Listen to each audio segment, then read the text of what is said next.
पहली बात भागवतम ये कहती है कि मैं आपको कैतव धर्म के बारे में नहीं बताऊंगी। व्यासदेव जी श्रीमद् भागवतम में कैतव धर्म के बारे में नहीं बता रहे। कैतव धर्म समझने के लिए हमें पहले धर्म पता होना चाहिए। धर्म क्या होता है?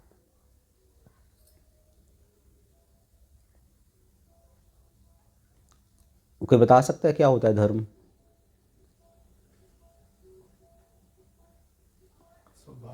स्वभाव। वैसे आजकल ये शब्द गायब हो चुका है। धर्म, हमारा धर्म क्या है? पहले होता था। या एक और शब्द है धर्म संकट। पहले ये होता था कि धर्म संकट आ गया कि क्या करें क्या ना करें। तो धर्म हमेशा हमें कुछ करने के लिए प्रेरित करता है। कुछ करो। अगर तो आप शास्त्रों के अनुसार कुछ कर रहे हो तो वो धर्म है। अगर शास्त्रों के अनुसार वो क्रिया नहीं करे तो वो अधर्म है। तो धर्म का अर्थ है कुछ करना, सिंपल डेफिनेशन। वैसे तो धर्म की बहुत सारी किताबें लिखी गई हैं धर्म के ऊपर, पर मैं सब उस पर नहीं जा रहा। एक जनरल परिभाषा धर्म की क्या है? कुछ करना। एलेबोरेट करना चाहते हो, शास्त्रों के अनुसार कुछ करना, उसको धर्म कहा जाता है। पर श्रीमद् भागवतम के अनुसार एक शुद्ध धर्म है, एक कैतव धर्म है। कैतव धर्म क्या है? जो कि जिसको कपट कहा जाता है। लौकिक धर्म के अनुसार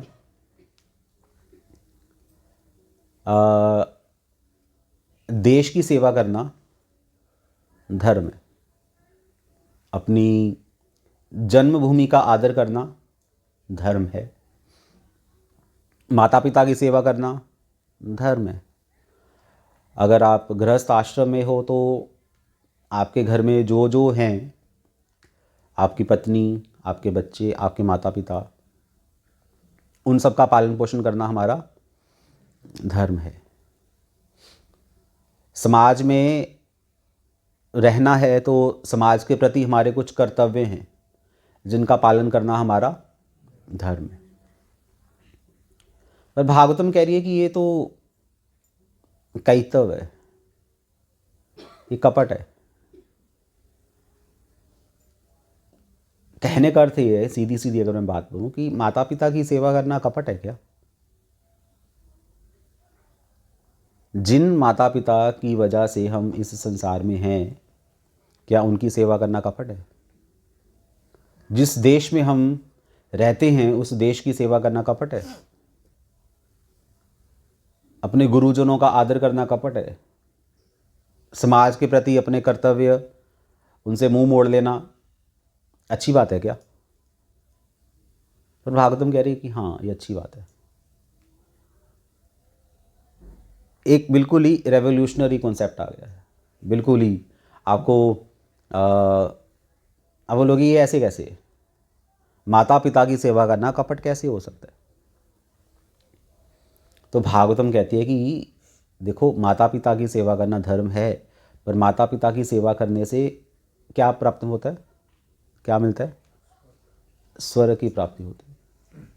क्योंकि अपने माता पिता का, उनकी सेवा की, उनका आदर किया, तो बदले में क्या मिलेगा? स्वर्ग मिलेगा या पितृलोक मिलेगा।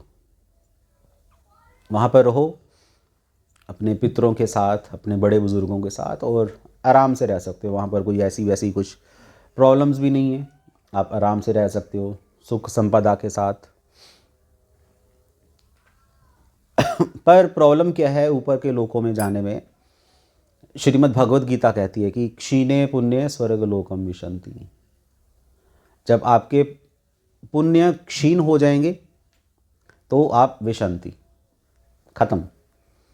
आपने अमेरिका गए टूरिस्ट वीज़ा लगाकर, महीने 10 दिन का, तो 10-15 दिन के बाद जब वो वीज़ा ख़त्म हो जाएगा तो आपको वापस इंडिया आना ही पड़ेगा। इंडिया मतलब अमेरिका के कंपैरेटिवली भिन्न भिन्न आती मक्खियों के बीच। वही उसी सोसाइटी में जहाँ पर रोड के आजू बाजू नालियाँ हैं, हो सकता है कि चलते चलते आपके सिर के ऊपर कोई सड़ा हुआ टमाटर फेंक दे, क्योंकि आदत है हम लोगों को, कोई भी चीज़ ख़राब हो गई घर के बाहर फेंक दो। सेम जिस कल्चर से आप निकल के गए थे, अमेरिकन कल्चर में वीज़ा ख़त्म होने के बाद आपको दोबारा यहीं आना पड़ेगा। फिर आप याद करोगे अमेरिका अच्छा था, वहाँ ये सब चीज़ें थी, वैसा, ये तो इंडिया बस ऐसी है, बकवास है, फलाना टमकाना जो भी है। तो स्वर्ग गए स्त्रियाँ पुरुष, स्वर्ग में जाकर मज़े किए, खूब ऐश की, और जब आपका कैश ख़त्म हो गया, कहने का मतलब आपके जो पुण्य कर्म जो किए थे वो ख़त्म हुए, वापस इस संसार में। और संसार में आने का मतलब पुनरपि जननम पुनरपि मरणम पुनरपि जननी जठरे शयनम। बार बार आपको माँ के गर्भ में आना पड़ेगा, उल्टा लटकना पड़ेगा, और माँ के गर्भ से जब बाहर आओगे तो प्रॉब्लम्स ही प्रॉब्लम्स, ज़माने भर की प्रॉब्लम्स। सबसे पूछो कि आपको क्या कष्ट है, उसका एक ही आंसर है कि भाई सिर्फ कष्ट मुझे ही है। मैं एक अकेला ऐसा व्यक्ति हूँ जिसको कष्ट ही कष्ट है। सबसे ज़्यादा दुखी मैं हूँ, सब सुखी हैं, पता नहीं मैंने क्या गलती की है कि भगवान सबसे ज़्यादा दुख मुझे दे रहे हैं। हर व्यक्ति का एक ही रोना है, चाहे वो भक्त है चाहे वो अभक्त है। भक्त भी दुखी है, उसकी अपनी प्रॉब्लम्स हैं, और जो भोगी है या अभक्त है वो भी दुखी है, उसकी भी अपनी प्रॉब्लम्स हैं। क्योंकि कृष्ण ही कह रहे हैं ये संसार दुखालय में, यहाँ सुख नाम की कोई चीज़ है ही नहीं है।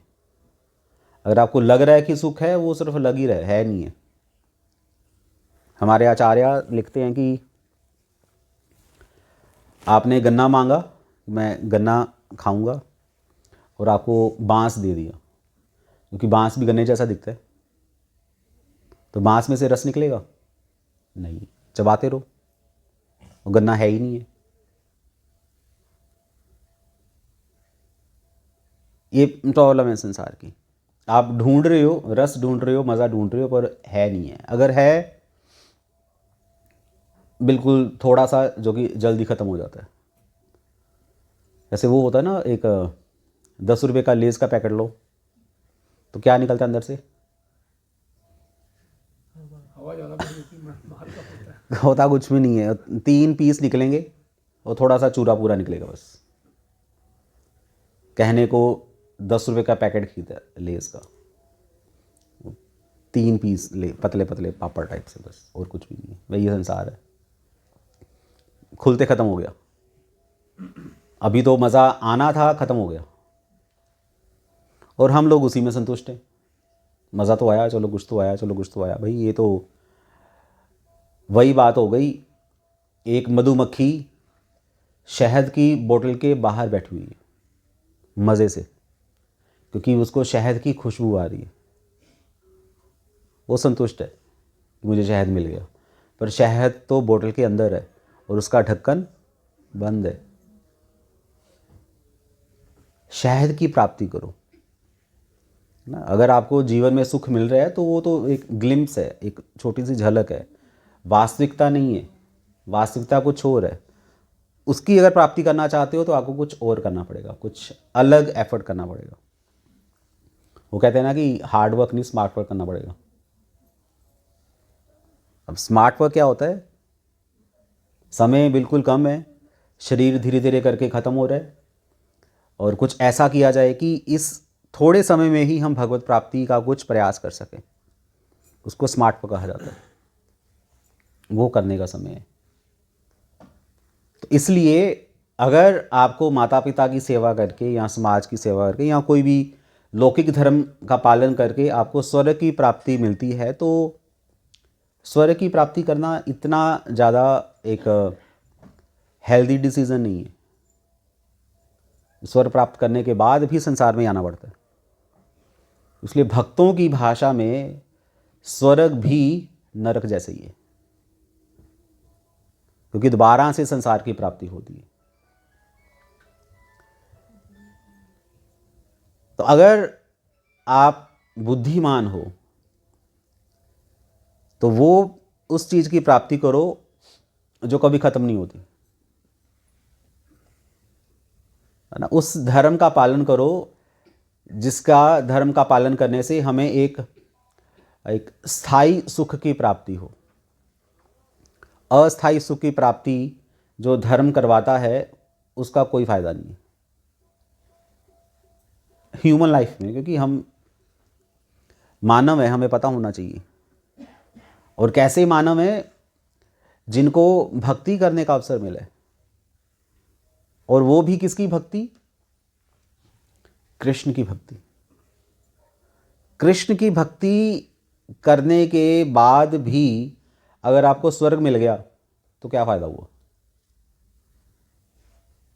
कोई फ़ायदा नहीं है। श्रीमद् भागवतम पढ़कर अगर आप स्वर्ग जाना चाहते हो तो भागवतम छोड़ दो, कुछ और पढ़ लो, है ना। जैसे आप बद्रिकाश्रम आए, यहाँ पर रास्ते में ही यहाँ खड़े हो गए, नदी के ऊपर ही, नहर के ऊपर ही, और दूर से देख रहे हो बद्रिकाश्रम को, तो मज़ा आएगा? ऐसा तो नहीं है कि नहीं आएगा, आएगा, पर उनको ज़्यादा मज़ा आएगा जो बद्रिकाश्रम के अंदर है। या समुद्र के किनारे खड़े होकर भी मज़ा आता है, पर समुद्र के अंदर जो गया है उसको ज़्यादा मज़ा आएगा। गए, समुद्र के किनारे पे गए और वहीं पर बस खड़े होकर आ गए, अंदर गए ही नहीं, तो फ़ायदा हुआ जाने का? कोई फ़ायदा नहीं हुआ है। पर जो लोग समुद्र के अंदर होके आए हैं उनको ज़्यादा मज़ा आया है। तो ऐसे ही मनुष्य जन्म मिला, और मनुष्य जन्म मिलने के बाद भी आप इधर उधर के काम कर रहे हो फालतू के, जिनका कोई मतलब ही नहीं बनता। मनुष्य जन्म मिलने के बाद, और वो भी कृष्ण भक्ति मिलने के बाद, और वो भी श्रीमद् भागवतम पढ़ने के बाद, तो फिर क्या फ़ायदा है? वो तो नरोत्तम कह रहे हैं, नरोत्तम दास ठाकुर कह रहे हैं कि सही पापी एलो और गैलो, वो पापी व्यक्ति है। एलो गैलो, एलो गैलो का मतलब है बस आए और चले गए। जैसे रोज़ लोग मंदिर जाते हैं, डेली जाने वाले लोग रोज़ जाते हैं, और मंदिर जाकर क्या करते हैं?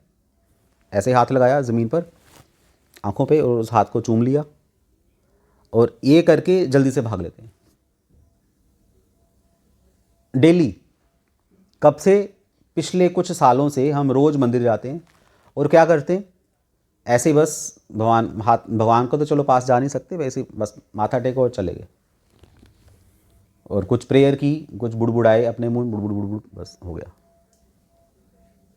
आप रोज़ डेली करते हो, उससे क्या होगा? कुछ होगा? कुछ नहीं होगा। ये मैं इसलिए ये बता रहा हूँ क्योंकि एक बार यहाँ हमारे आश्रम की बात है, एक लड़का आया, गेट पे अंदर आया, वो गौशाला पे खड़ा हुआ, 2 मिनट इधर उधर देखा, फिर इधर आया, सारा घूम के वापस चला गया, देख दाख के।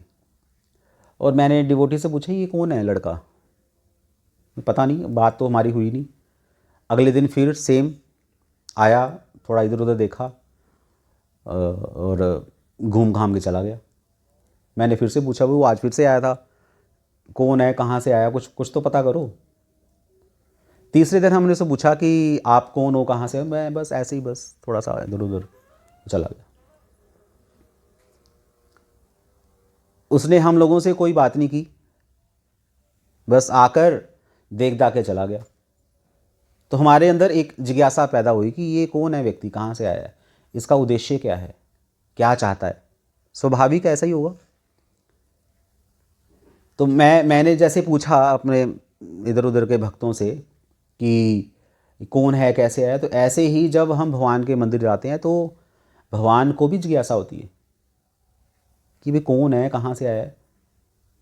ऐसा नहीं है कि भगवान को सब कुछ पता है, वो तो है ही है, पर फिर भी एक मर्यादा ये रहती है कि आप जिसके घर पे गए हो, जिसके मंदिर गए हो, एटलीस्ट कुछ डिस्कशन तो हो, कुछ बातचीत तो हो। अब बातचीत तो हमारी नहीं हो सकती, एटलीस्ट आप ये भगवान से रिक्वेस्ट तो कर सकते हो ना कि भगवान मैं आपकी क्या सेवा करूं, या आपके मन में ये जिज्ञासा तो होनी चाहिए कि मैं हो सकता है कि अगर भगवान की कोई इच्छा है तो मैं इच्छा पूरी करूं, तब तो मंदिर आने का फ़ायदा है। भगवान है, भगवान के भक्त हैं, उनके बारे में जानना चाहिए। जैसे रिसेंटली अभी मैं जयपुर में था तो किसी घर पे हम ऐसे ही प्रोग्राम था, तो मैंने उनसे पूछा कि आपने अपने घर में ये किसकी फ़ोटो लगाई हुई है सामने दीवार पे? अरे ये गोविंद देव जी हैं। तो जयपुर में सबके घर पे गोविंद देव जी की फ़ोटो उन्होंने लगाई हुई है, जितने भी घर में हमने विज़िट किया। तो मैंने उनसे पूछा कि ये गोविंद देव जी की फ़ोटो तो आपने लगाई है, पर इसमें ये कौन कौन कौन खड़ा है? किए हैं कभी किसी ने गोविंद देव जी के दर्शन ऐसे फ़ोटो में? चलो गोविंद देव जी छोड़ो, ये सामने आपके जो फ़ोटो है किसकी फ़ोटो है? राधा श्याम सुंदर जी की फ़ोटो। इसमें कौन कौन है?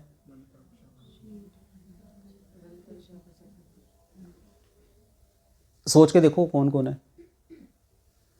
अरे जो हमारे डिवोटीज हैं उनको शायद पता होगा, पर जो पहली बार आए हैं वो सिर्फ माथा टेकने के लिए आते हैं ज़्यादातर लोग। बाबा जी को, बाबा जी जय भगवान, बस ये। और मज़े की बात यह है कि हमारा जो राजपुरा का सेंटर है वहाँ पर कृष्ण बलराम के दर्शन है। तो संडे प्रोग्राम हुआ और एक नवविवाहित जोड़ा सजा धजा हुआ आया तो प्रणाम करें वहाँ पर। तो लड़की ने, माता जी जो थी उसकी वाइफ ने पूछा अपने हस्बैंड से, ये कौन है? ये राधा कृष्ण है। मैं वहीं खड़ा था, ये क्या हो गया, राधा कहाँ है? कृष्ण तो वहाँ पर तो चलो श्रृंगार होता था तब, ये राधा कृष्ण है। तो मैं पागल हो गया सुन के, मैं कि इनको इतना ही नहीं पता कि राधा मेल है या फीमेल है। बस कृष्ण के साथ वो राधा ही होती है तो राधा कृष्ण ही होंगे बस। तो फिर हमने एक नेम प्लेट बनवाई, नीचे लिखवाया श्री श्री कृष्ण बलराम, क्योंकि लोग अंधे हैं, पता ही नहीं क्या है। जय करनी है बस, किसको जय करनी है, वो चाहे चंडाल है, चाहे काला चोर है, चाहे भगवान है, बस जय करनी है। मत्था टेकना है ना, पंजाबी में मत्था टेकना है, बस मत्था टेको। किसको मत्था टेकना है पता नहीं।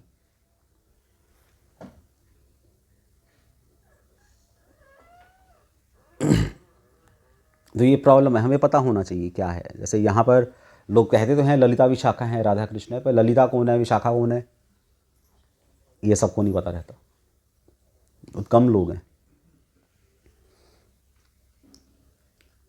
जब मैं पुजारी ट्रेनिंग दे रहा था तो जिसको मैं ट्रेनिंग दे रहा था वो पूछ रहा है कि प्रभु जी किसकी आरती करनी है? तो मैंने बोला बस ऑल्टर में आरती तो करनी, कहते नहीं यहाँ बहुत सारे लोग खड़े हैं, 4 तो दिखाई दे रहे हैं। मैं कहा 4 नहीं है, ध्यान से देखो 8 हैं, क्योंकि 4 उत्सव विग्रह भी हैं, राधा श्याम सुंदर ललिता विशाखा के छोटे डिटीज़ भी हैं। कह रहा अच्छा, मैं और ध्यान से देखो शालिग्राम भी हैं। कहा कहाँ हैं? मैं कहा ये। फिर गोवर्धन जी भी हैं, वो कहाँ पर? यहाँ पर हैं। अच्छा, मैं कहा और ध्यान से देखो राधा कृष्ण की चप्पल भी पड़ी है। तो कहाँ है? मैं यहाँ है। अच्छा, ललिता विशाखा की भी है। अच्छा हैं? मैं कहा जो छोटे विग्रह उनकी भी है, ध्यान से देखो। हो इतनी सारी चीज़ें होती देखने वाली। लोग तो जो दर्शन करते हैं पर उनको पता ही नहीं दर्शन क्या होता है। अक्सर जब भक्त दर्शन करने जाते हैं मंदिर में, मैं उनसे पूछता हूँ कि आज वहाँ ने कौन सी ड्रेस पहनी है बताओ। पता ही नहीं, ड्रेस भी देखनी होती है, वहाँ को अप्रिशिएट भी करना होता है। ऐसे देखने का मतलब ही नहीं बनता। वहाँ को अगर आप दर्शन कर रहे हो तो एटलीस्ट उनको अप्रिशिएट तो करो। वहाँ ने इतने सुंदर ज्वेलरी पहनी हुई है, वो आज श्रीमती राधा रानी के संग खड़े हैं, और राधा रानी ने कौन सी ड्रेस पहनी हुई है। हज़ारों चीज़ें, हज़ारों इमोशंस हैं एक्सचेंज करने को। बस ये नहीं होना चाहिए कि मत्था टेक के आ गए, 2 मिनट लगते हैं बस मत्था टेक और आ गए, कोई फ़ायदा नहीं है। अगर आपकी जिह्वा ने भगवान का गुणगान नहीं किया तो शास्त्र कहते हैं कि ऐसी जिह्वा को कैंची से काट दो, कोई फ़ायदा नहीं है। तो ये बहुत बड़ी बात है कि मनुष्य जीवन मिलने के बाद आपको कृष्ण भक्ति करने का अवसर मिला और आप कर ही नहीं रहे। इसलिए भागवतम कहती है ये तो चीटिंग कर रहे हैं लोग, ये तो कपट है, ये धर्म ही इनको कपट सिखा रहा है। कई माताएं ऐसी होती हैं जो कि बच्चों को बीमार कर देती हैं खिला खिला के, उनका प्रेम ही उनके लिए श्राप बन जाता है। प्रेम है ना, ममता है, तो ममता क्या करेगी? ममता को तो नज़र ही नहीं आता, प्रेम में कुछ नज़र ही नहीं आता। तो ऐसे ही धर्म ही अगर आपको भगवत प्राप्ति नहीं करवा रहा तो वो धर्म क्या है? कैतव, या वो कपट है, चीटिंग है। तो टेक्निकली इस धर्म को बोला जाता है, धर्म में 4 काम करने होते हैं: धर्म, अर्थ, काम और मोक्ष। आप धर्म का पालन करो, पैसे कमाओ। अर्थ का अर्थ है कि पैसे कमाओ, अर्थ। और पैसे क्यों कमाने हैं? अपनी कामनाओं की पूर्ति करने के लिए। घर चलाने के लिए पैसे चाहिए, दुकान चलाने के लिए पैसे चाहिए, या सब्जी वगैरह, सिलेंडर, दाल चावल आटा रोटी सब्जी, सब चीज़ें जो होती हैं, सुई से लेकर हाथी तक पैसे चाहिए। पैसा पैसा पैसा, और सारी इच्छाओं को पूरी करने के लिए पैसा चाहिए। और अल्टीमेटली जब आप करते करते थक जाओगे, जी बाहर आ जाएगी, तो फिर क्या है? मोक्ष। अब ये वाइंड अप करो, ताम झाम संभालो अपना और मोक्ष की प्राप्ति करो। तो ये 4 काम सबको ज़रूर करने चाहिए। बुद्धिमान तो करते हैं, पर जो मूर्ख हैं या जो कम बुद्धिमान है वो अर्थ और काम के बीच में ही उनका चलता रहता है। अपनी कामनाओं की पूर्ति करते करते करते करते ख़त्म हो जाते, मर जाते हैं। घर बनाते बनाते बनाते बनाते बनाते बनाते वो घर में तो जाते ही नहीं है, पर फोटो में ज़रूर चले जाते हैं। ये गड़बड़ हो जाती है। घर में जाना था, फोटो में नहीं जाना था। फोटो तो चलो बाद में जाना था। तो इसलिए कैतव धर्म का पालन नहीं करना चाहिए। कैतव धर्म का अर्थ है कि जो हमें कृष्ण की प्राप्ति ना करवा के कुछ और प्राप्ति करवा दिया। या आपने एसी बस की टिकट बुक करवाई और बदले में क्या मिल गया? देसी बस मिल गई। हाँ, तो ये तो लूट है, ये तो चोर बाजारी है। एसी की बुक करवाई थी, तुमने देसी दे दी। देखिए, देखो खिड़की खोलो, एसी से भी ज़्यादा हवा आएगी। ये तो गलत है, तो चीटिंग है। तो ऐसे ही धर्म का पालन करना था भगवत प्राप्ति के लिए, और मिला क्या? स्वर्ग मिल गया। तो गड़बड़ हो गई, चीटिंग हो गई आप लोगों के साथ। फिर भागवत में कहती है निर्मत्सारा नाम सताम। पर ये जो प्राप्ति किन लोगों को होगी? जो निर्मत्सारा नाम सताम है। ऐसे साधु जो निर्मत्सर हैं, उनको समझ आएगी ये बात, सबको समझ नहीं आएगी। निर्मत्सरा नाम, निर्मत्सर बोला जाता है, मत्सर बोला जाता है द्वेष को, और निर्मत्सर का अर्थ है जो द्वेष नहीं करते। हमारी सोसाइटी में आज की डेट में हमारी जो मदर्स हैं, वो जब बच्चे का रिज़ल्ट आता है तो क्या बोलती हैं? तेरे इतने नंबर कम क्यों हैं? और उसके बाद एक और लाइन आती है, तेरी जो मासी का लड़का है उसके नंबर ज़्यादा हैं, तेरे कम हैं। तेरा जो दोस्त है उसके नंबर ज़्यादा हैं, तेरे कम हैं। इसको समझाने का तरीका है। मदर तो नेचुरली समझा रही है, पर बच्चे के अंदर क्या जा रहा है? कंपटीशन, कि अगली बार मैं राजू से नंबर ज़्यादा लेके आऊँगा, ये सुरेश मेरे से आगे कैसे? ये कंपटीशन की भावना अंदर आ रही है। एग्ज़ाम्स, कॉम्पिटिटिव एग्ज़ाम्स हैं, ट्रेंड चल रहा है, ये ट्रेंड है पूरा। आजकल यूट्यूब या इंस्टाग्राम का ट्रेंड है, लाइक्स ज़्यादा आने चाहिए, व्यूज़ ज़्यादा आने चाहिए। उसके लिए चाहे अगर आपको अपने कपड़े भी उतारने पड़े तो उतार दो, कोई दिक्कत नहीं है।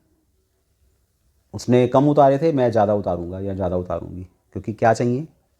लाइक्स चाहिए, कंपटीशन। कंपटीशन के चक्कर में लोग सुसाइड कर रहे हैं, मर रहे हैं लोग, हालत ख़राब हो रही है, दिमाग ख़राब हो रहा है, पर जीतना सबको है। और ऊपर से motivational speakers, yes you can do it, उन्होंने अपनी बीन बजा रहे हैं वो लोग।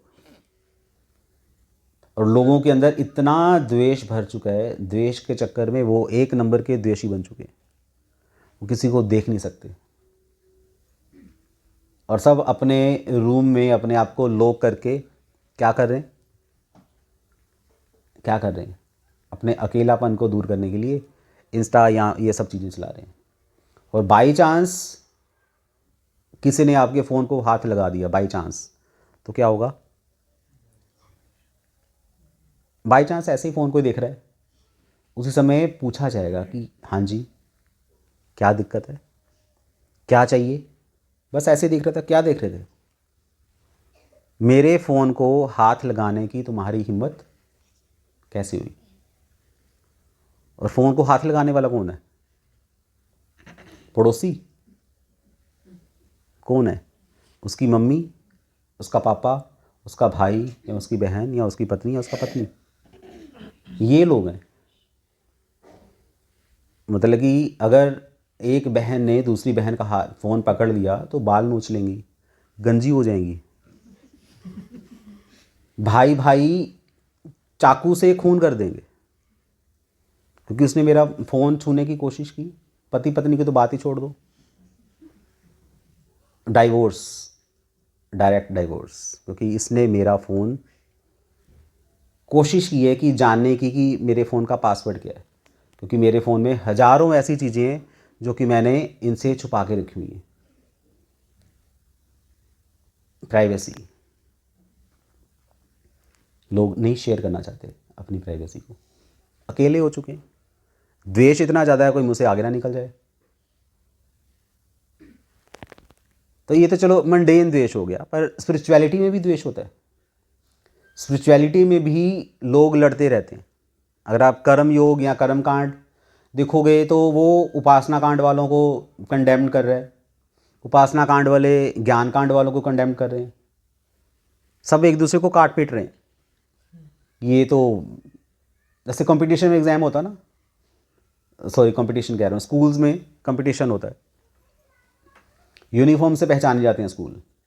अगर जिनकी हरी शर्ट है चेक वाली और जिनकी पीली शर्ट है चेक वाली, तो दोनों एक दूसरे के साथ वो इट कुत्ते दा वैर, वैसी हालत है। ये हरे वाले बंदे, ये तो बस यही है, वो कहें ये सूरजमुखी के फूल हैं, ये हरे हरे पत्ते, ऐसे ऐसे नाम रखने शुरू कर देंगे, कंपटीशन आ जाएगा नेचुरली, स्वाभाविक है। तो ऐसे ही कर्मकांडी और उपासना कांड वाले, ज्ञान कांड वाले, तीनों को आपस में कंपटीशन चलता रहता है। वो कह रहे हैं कि ये कर्मकांडी ब्राह्मण बैठे रहते हैं आराम से, ब्राह्मणों को काटने वाले ब्रह्म समाज वाले आ जाएंगे, बोले ब्राह्मण बैठे रहते हैं, उनको काटने वाले आ जाएंगे, उनको पीटने वाले आ जाएंगे, ये चलता रहेगा चलता रहेगा। पर भक्त क्या है? भक्त निर्मत्सरा नाम। भक्त वास्तव में साधु है क्योंकि वो किसी से द्वेष नहीं करता। क्योंकि द्वेष वही व्यक्ति करते हैं जिनमें ज्ञान की कमी होती है। जो प्रिंसिपल है स्कूल की, जो प्रिंसिपल है या प्रिंसिपल है जो वो नालायक बच्चों से द्वेष करता है प्रिंसिपल या टीचर्स? नहीं। अगर कोई नालायक बच्चा है, नालायक बच्चा मतलब कि ई सेक्शन वाला बच्चा है, ई सेक्शन समझते हैं ना, ई सेक्शन में कैसे बच्चे होते हैं? और आपकी हंसी से मैं समझ सकता हूँ कि कैसे बच्चे होते हैं।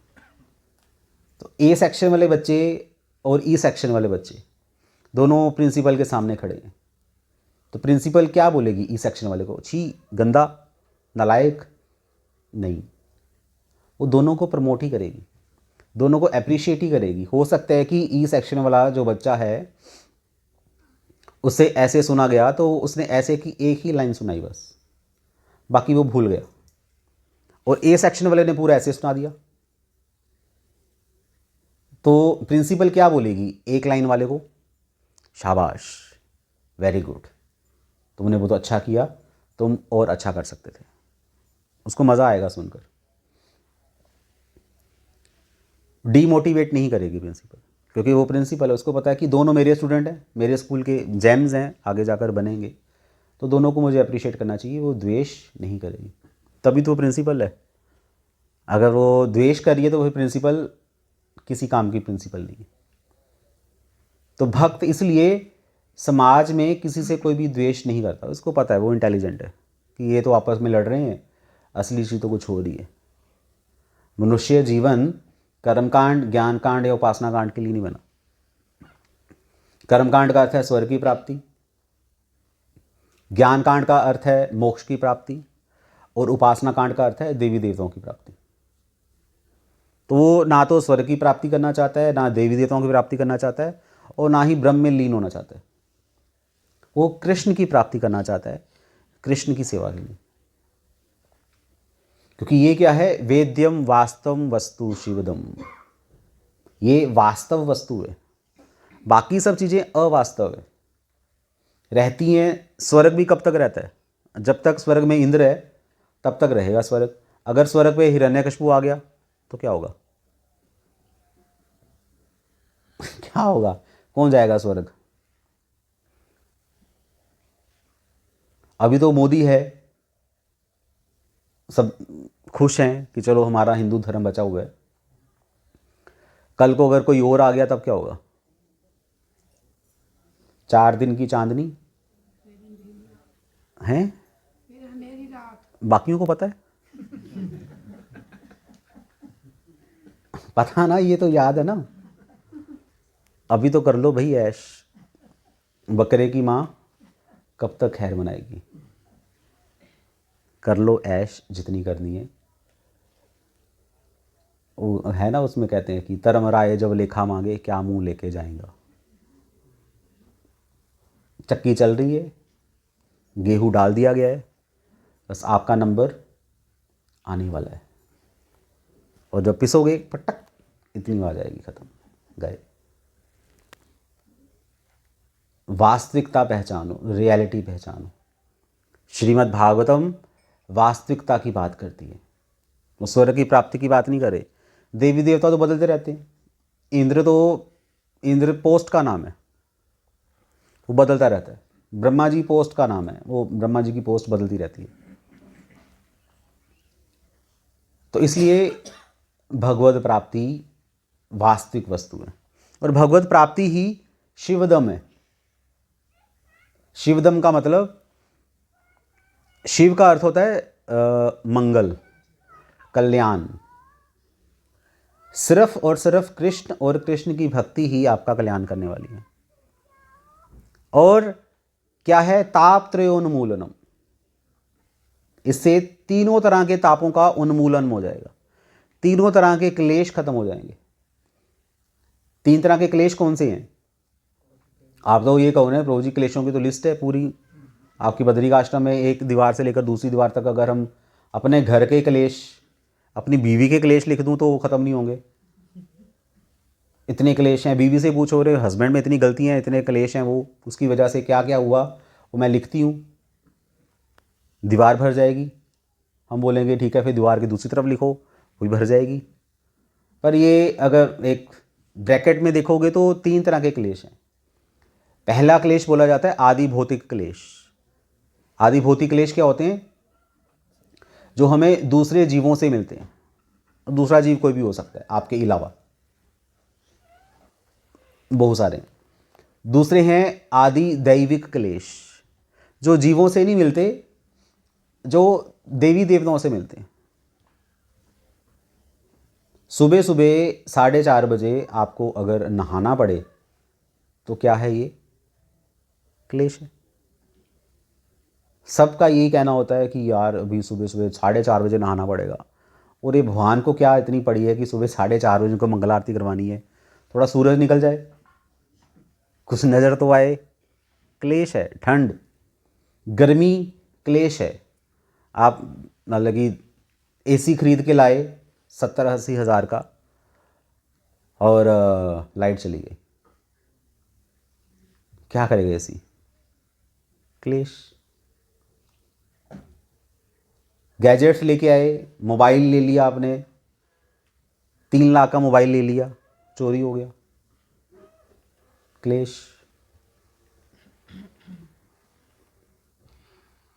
तो जो प्रकृति द्वारा जो क्लेश दिए जाते हैं उनको दैवी क्लेश बोला जाता है। और तीसरे हैं आदि आत्मिक क्लेश, जो क्लेश आपको अपने मन के द्वारा दिए जाते हैं। बैठे बैठे मूड ऑफ हो गया, होता है ऐਵੇਂ बैठे बैठे आपने सोचना शुरू कर दिया, कोई पुरानी बात कोई याद आ गई, बस मूड ऑफ, क्लेश शुरू। मन के क्लेश ऐसे होते हैं। तो 3 तरह के क्लेश हैं। अब आप देखो कि आप को कौन सा क्लेश ज़्यादा तंग कर रहा है। सबको ये क्लेश पीछे पड़े रहते हैं, हटते नहीं हैं। और कलयुग तो क्लेशों की खान है, कलह का युग है, क्लेश का युग है। तो अगर आप अपने तीनों क्लेश ख़त्म करना चाहते हो तो आपको सिर्फ भक्ति करनी चाहिए। किसी पंडित के पास जाओगे तो वो आपके क्लेश ख़त्म नहीं कर सकता। लोग जाते हैं पंडितों के पास, तो पंडित आपको बताएगा कि देखो चलते पानी में काले तिल डाल दो, मछलियों को आटा खिलाओ। आज की डेट में इतना बुरा हाल हो चुका है, अब मंदिर में जाओ, पेड़ों पे लिखा हुआ है यहाँ पर चींटियों को आटा डालना मना है।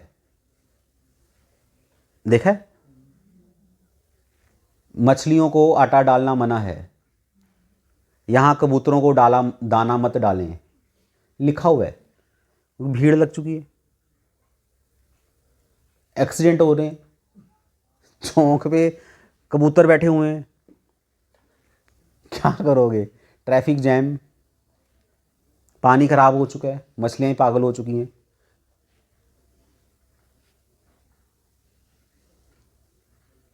कोई फ़ायदा नहीं हो रहा, खराब ही हो रहा है सिस्टम। और उसे अगर कोई फ़ायदा भी हो रहा है तो ज़्यादा फ़ायदा नहीं हो रहा। और 1-2 महीने चलता है वो कोर्स, उसके बाद तुम्हारा पंडित के पास जाओ कि पंडित जी कुछ नया बताओ, बोले कि ठीक है अब चलते पानी में पानी मत डालो, अब आप काला कुत्ता ढूंढो, उसको काली रोटी डालो, आपकी सारी कालिक निकल जाएगी। तो आप बोले चलो ये भी ट्राई करके देख लेते हैं। ये चलता रहेगा सारी उम्र तक, पंडित के पास जाते रहो एज ए कस्टमर, बताता रहेगा। पर परमानेंट सोल्यूशन ना तो पंडित के पास है ना ही और किसी के पास है। हिरण्यकशिपु इतना बुद्धिमान था, उतना उसने जुगाड़ लगाया, ना दिन में मरूँ ना रात को मरूँ, ना ये करूँ ना वो करूँ, ना ऐसा ना वैसा, टी टी टी टी, इतनी लंबी लिस्ट दे दी ब्रह्मा जी के हाथ में। तो ब्रह्मा जी भी तथास्तु उन्होंने बोला और चल दिए। हिरण्यकशिपु खुश, बस मैं तो भगवान बन गया, मैं तो कोई बल्ले बल्ले। उसके बाद जब भगवान विष्णु सामने आए तो क्या हुआ? भगवान विष्णु ने उसको उसके सारे वरदान गिनाए उंगलियों पे, देख भाई अब ना तो दिन है ना रात है, तू ना अस्त्र से मर रहा है ना शस्त्र से, T T T T T T T T T. Hiranyakashipu पागल, ये क्या हो गया? कि भगवान मारे कृष्ण राखे के, राखे कृष्ण मारे के, कृष्ण के आगे किसी की नहीं चलने वाली। अगर क्लेश खत्म करना चाहते हो तो कृष्ण के पास जाओ, और किसी में कोई हिम्मत ही नहीं है कि आपके क्लेश या आपके पाप खत्म कर दें। तापत्रयोन्मूलनम श्रीमद्भागवते महामुनि कृते किम वा पररीश्वरा। और ये जो भागवतम है ये स्वयं व्यासदेव जी ने लिखी है, उनके द्वारा रचित है ये। और इस भागवतम के अनुसार जो ईश्वर है, सद्यो हृदय अवरुध्यते कृति भी, और यही जो ईश्वर हैं श्रीमद् भागवतम के ईश्वर कौन है? भागवतम के अनुसार ईश्वर कौन है? कृष्ण। ईश्वरः परम कृष्ण। भागवतम के अनुसार भगवान कौन है? कृष्ण। बाकी और पुराणों में भी चीज़ें हो सकती हैं, पर हम और पुराणों की बात नहीं कर रहे, क्योंकि भागवतम ही व्यासदेव जी ने लिख दी। अल्टीमेटली उनको भागवतम लिखनी पड़ी जब लोग कंफ्यूज हो गए क्या करना है क्या नहीं करना। शिव पुराण में शिव जी भगवान है, गणेश पुराण में गणेश भगवान है, मार्कंडे पुराण पढ़ोगे उसमें देवी भगवान है। अलग अलग पुराणों में व्यासदेव जी ने अलग अलग देवी देवताओं को भगवान की उपाधि दे दी, अलग अलग उपाय बता दिए। अगर आप बीमार पड़ गए तो सूर्य की पूजा करो। तो लोग कंफ्यूज हैं अल्टीमेटली करें क्या। तो फिर नारद जी ने डांटा व्यासदेव जी ये किया क्या आपने, लोग तो कंफ्यूज ही हो गए। मान लो कि आप डॉक्टर के पास गए ये पूछने की ये मेडिसिन किसके साथ खानी है, तो डॉक्टर बोला कि देखो ये आप दाल के साथ भी खा सकते हो, दूध के साथ भी खा सकते हो, मलाई के साथ भी खा सकते हो, पानी के साथ भी खा सकते हो, जैसा भी आपका मन है खा लो दवाई। खाओगे? ये दवाई है या टॉफ़ी है? बुद्धिमान व्यक्ति ये सोचेगा ना कि ये कैसी दवाई है जो दाल के साथ भी खा लो, आलू के पराठे बना के खा लूँ, उसमें दवाई डाल दूँ, दवाई का पराठा खा लो। या तो डॉक्टर पागल है या मेडिसिन पागल है या आप पागल हो, कुछ तो गड़बड़ है। तो नारद जी कह रहे हैं कि आपने व्यास देव जी कह रहे हैं कि ये तो लोग कन्फ्यूज़ ही हो गए, महा कन्फ्यूज़ हो गए, उनको समझ ही नहीं आ रहा, लोग इधर उधर भाग रहे हैं। लोगों को लग रहा है स्वर्ग जाना चाहिए, या उनको लग रहा है मोक्ष की प्राप्ति करनी चाहिए, या देवी देवताओं की प्राप्ति करनी चाहिए। तो व्यास देव ने अल्टीमेटली बोला कि भाई ये सब चीज़ें छोड़ो, किसकी प्राप्ति करनी चाहिए? कृष्ण की प्राप्ति करनी चाहिए। तो भागवतम के अनुसार ईश्वर कौन है? कृष्ण। और इस कृष्ण की प्राप्ति कैसे होगी? अभिधेय क्या है? भक्ति, वो तो हमने बोला ही है। और भक्ति मतलब क्या? भक्ति शुश्रूषो, शुश्रूषु, शुश्रूषा मतलब क्या है कि आपको सुनना है और क्या करना है? और क्या करना है? सुनना है और सुनना है, सुनना है, सुनना है और सुनना है। 3 बार बोल दिया। कबूल है, कबूल है, कबूल है, हो गया। इसलिए 3 श हैं इसमें, शु श्रु शु। सुनना है बस आपको, इसको शुश्रूषा कहा जाता है। किससे सुनना है? एफएम से सुनना है, रेडियो से सुनना है, यूट्यूब से सुनना है, कहाँ से सुनना है? कहीं से भी सुनो, सुनो, पर किसका सुनना है ये आपको पता होना चाहिए। आज वैरायटी ऑफ बाबाज हैं, बहुत सारे बाबा हैं, रंग बिरंगे हैं सारे के सारे, बहुत सारी देवियां हैं, बापू जी हैं, चाचा जी हैं, मामा जी हैं, सारे रिश्तेदार तो बाबा के रूप में बैठे हुए हैं। पर जो प्रमाणिक है उससे सुनना है, जिसको पता भी है बोलना क्या है, जिसको ज्ञान है, जिसने खुद श्रीमद् भागवतम पढ़ी है और जिसको भागवतम पढ़ने के बाद कुछ अनुभव भी हुए हैं, उससे सुनना है। एक सही साधु से सुनना है। नाम के साधु से सुनोगे ना तो वो आप दूध तो पी रहे हो पर उस दूध को सांप ने जूठा किया हुआ है, आपकी सारी भक्ति नष्ट हो जाएगी, आपका चरित्र गड्ढे में चला जाएगा। इसलिए बहुत महत्वपूर्ण विषय है कि किस से सुनना चाहिए। यूट्यूब पे तो हज़ारों लोग हैं, हज़ारों लोग अपना अपना आइडियाज़ दे रहे हैं, अपने अपने कमेंट्स दे रहे हैं, मेरे हिसाब से, मेरे हिसाब से, मेरे हिसाब से। तो हमें किसी के हिसाब से नहीं चलना, हमें तो कृष्ण के हिसाब से चलना है। हमें श्रीमद् भागवतम के अनुसार अपना जीवन यापन करना है। इसको बोलते हैं शुश्रूषा। तो अगर आप सुनोगे श्रीमद् भागवतम या पढ़ोगे श्रीमद् भागवतम तो क्या होगा? सद्य हृदय वृद्धते शुश्रूषुभिस् तत्क्षणात्। तो तत्क्षणात्, तत्क्षण श्री कृष्ण आपके हृदय में विराजित हो जाएंगे। क्योंकि ऐसा कहा जाता है कि भगवान और भगवान के नाम में कोई अंतर नहीं है। जब भी आप हरे कृष्णा बोलते हो तो भगवान आपके साथ हैं, दूर नहीं है कृष्ण। प्रभुपाद भी यही कह रहे हैं कि हरे कृष्ण बोलो और हरे कृष्ण के साथ आप उनका संग महसूस कर सकते हो। उसी समय भागवतम के ईश्वर आपके हृदय में स्थापित हो जाएंगे, कृष्ण आएंगे आपके हृदय में। शर्त यह है कि आपको जो साधु हैं, प्रमाणिक साधु हैं, उनके मुख से हरि कथा का श्रवण करना है, श्रवण करना है और श्रवण करना है। तो ये कलयुग की विधि है, हरि कथा साधुओं के मुंह से सुनो, ये हमारा अभिधेय है। और कोई तरीका नहीं है भगवत प्राप्ति का। जैसा साधु कह रहे हैं वैसा करना शुरू कर दो बस। पर शर्त यह है कि वो साधु होना चाहिए। अगर तो वो स्वादु निकला या ढोंगी निकला तो फिर आपकी रक्षा कोई नहीं कर सकता, आप फंस जाओगे।